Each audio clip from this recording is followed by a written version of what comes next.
Oh, you son of a bitch! The Hills Have Eyes. What a stupid title. The Hills Have Eyes. I mean, do rivers have ears? And if they do, can they hear anything since they're probably underwater? Do ravines have noses? No, but they have mouths. Shut up, Professor Bruce. Well, of course they don't, but the hills do have eyes. At least, that's what the title tells us, so I'm guessing that it must be true. Ah, the wonders of drugs. So, if you're unfamiliar with the story behind the film, put simply, it's about a family who are stranded out in the desert and they're attacked by a group of inbred cannibals. So, let's take a look at some of the more interesting sections. Now, due to the budget this film was shot on, it's hard to make out a lot of what goes on during the nighttime sequences, as it's pretty much pitch black most of the time, and that's just not me nitpicking, it's a legitimate problem throughout. But enough of that boring crap, let's get introduced to the family, shall we? Here's Big Bob, Ethel, Doug, Lynn, Brenda and Bobby. Oh, and some little baby who looks evil. Oh, and their dogs, Beauty and Beast. Beauty and Beast, you get it? Yeah. It's kind of like the Waltons on a road trip, only not. They end up running themselves off the road when they shit themselves after hearing a fighter jet fly over their heads, and naturally Big Bob complains about it being his wife's fault.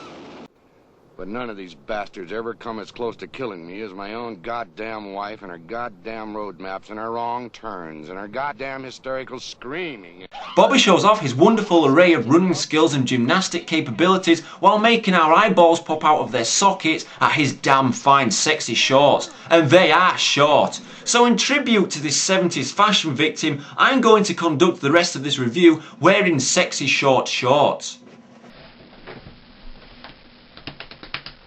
So Bobby goes jumping into the hills, he finds his dog Beauty dead, and he decides to lay down for a sleep. Big Bob goes back to some rundown petrol station where they called at before their crash, and he makes small talk with some old bastard who tries to hang himself. This wise old man tells us a wonderfully detailed bedtime story about some demon child he threw out into the desert years ago. Big Bob just shakes his head out of pure boredom, I guess. He's not one to listen to this kind of bullshit. When the old bastard is suddenly dragged out of the window by one of the cannibals, Big Bob goes on the hunt. It's very exciting stuff, if you can see what the hell it is you're meant to be looking at. Big Bob is tired after all that running though, and he lays down for a sleep, just like Bobby. When nighttime comes around and Bobby finds his way back to the caravan, he doesn't tell anyone about the dead dog, and he becomes moody with everybody. You expect him to mention it every time he's on screen, but he doesn't. Tell them. Well, say something, don't just stand there, say something. Oh, come on. Yes, say it. He's dead. What? He's dead. Beauty's been dead since this afternoon. Finally. Beauty's dead. What happened? Why didn't you tell us sooner? Yes, you heard him correctly, but don't wait for him to tell you again as it'll be a long wait. Oh, piss off, you goon. You're not trying to tell anybody anything. Suddenly the cannibals appear, who look like cavemen more than anything. Big Bob has been tied to a cactus and blown up, but it seems he just got slightly flame grilled. His wife just goes way over the top with her denial speech. That's not my Bob. That's not my Bob. Yeah, okay, we get you. He wants some more. No, it's not, Bob. Lynn. You're in shock. We get it. And some whiskey and blankets, too, Lynn. Jesus Christ, how did you stay married to her for so long, Bob? So long, Big Bob. And don't forget to blame your wife for your death. All right, everybody, shut up, that's it! In a frantic few moments, Lynn is shot and killed, as is the old bag, and the cannibals take the baby. Why didn't they take the other girl, Brenda, with them?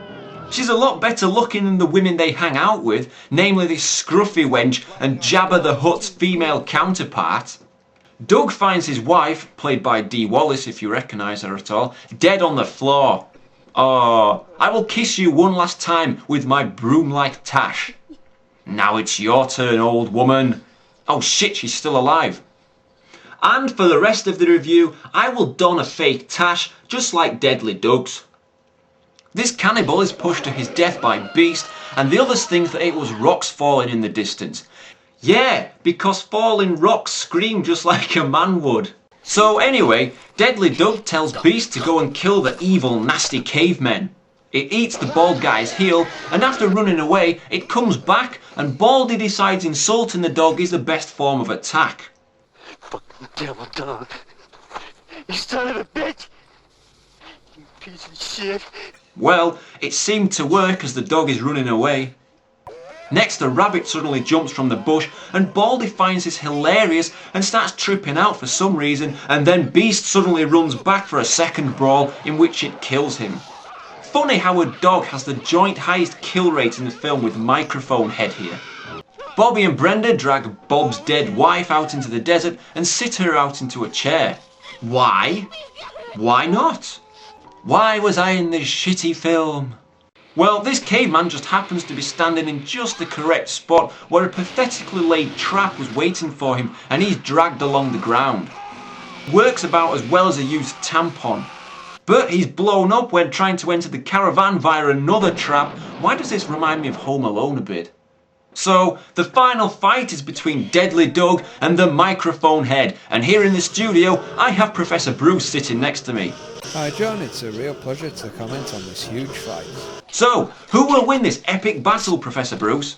Well, Microphone Head already has 2 confirmed kills to his name, so the odds are in his favour. And here we go! And that's a lovely shove by Doug there, sending Microphone Head tumbling down the hard mountainside. But wait, what's this? Deadly Doug is running away! What's he doing, John? Ah, the old rock throw move. Such a classic and deadly. Doug showed us he has a good arm on him. It's getting aggressive now. Microphone Head seems to have the upper hand. Doug's strength is draining away. But what's this? The scruffy wench from the cannibal camp is running with a snake. It's going to the end of the line for Deadly Doug. But oh no! The snake bit Microphone Head, and now Deadly Doug is killing his opponent. And there's a lovely close-up shot on Doug's tash. This man is such a role model for the kids out there. Go on, Doug lad, let it all out. Oh, it's ended. Doug has left the building. 6.5 out of 10. That's 3 points for the short and 3.5 points for Deadly Doug's broom.